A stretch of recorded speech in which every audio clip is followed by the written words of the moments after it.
I just really nerded out on this, and I got my setting, and setting is good, and I cleaned up all my hardware and organized all that crap. But I noticed that I was listening to Paul Schmitz on the 9 Club talk about setting your trucks up so that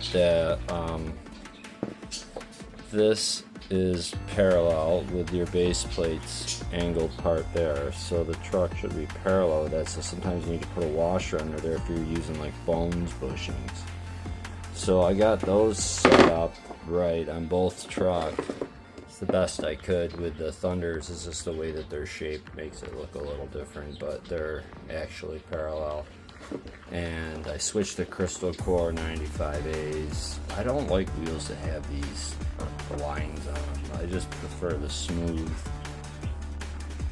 urethane, the way they come out of the mold like that. I'm not really into that, but this is definitely a waist. Look at the wheelbase difference between these two boards.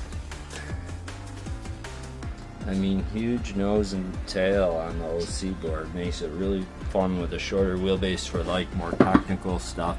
It has a super deep concave, and I got rid of that ugly green grip tape. And if you notice, no truck bolts at the top.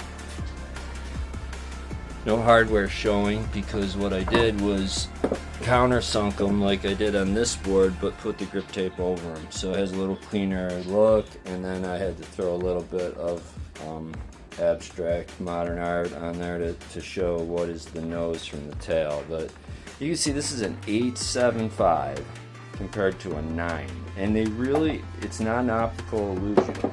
It's the way the board's sanded and rounded. But if you measure from the green edge to the green edge, but that concave is so deep on that board, it's ridiculous. The concave is deep on this Opera, but man, this board has got just a massively pronounced concave. I mean, it is just really up there. And I think with these 53mm wheels, the 149 Thunders, each board weighs the same. This big board is actually slightly lighter because these Royal ultralight trucks just weigh so much less with the hollow axles and kingpins, but these are so much stronger with the solid grade 8 hardware in the axles and the kingpins. So you got a lot of solid. This board is a very sturdy board right there, I'll tell you. It's thick, good solid plywood, hard rock ply. And then I got my tools organized, and that is the best tool. Thank you, Ian, for making me that. And organized all that hardware, put some Enjoy bearings in my Formula 4s, which I might throw on the Thunders and ride those 97s indoors. But this right here is definitely a great vert board. This setup here, these trucks are nice and low, kind of like a, and it just has a great stable platform for kind of like vert or transition skating for sure. So if you're gonna be a skate park surgeon, hook people's boards up, you gotta have your stuff there.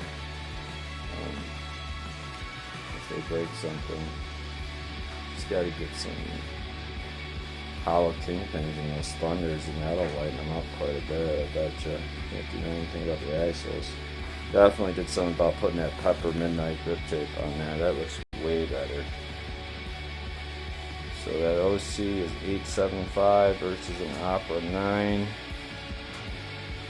32 inches versus 33 inches. 14.5 inch wheelbase on this one. 15-inch wheelbase on this one.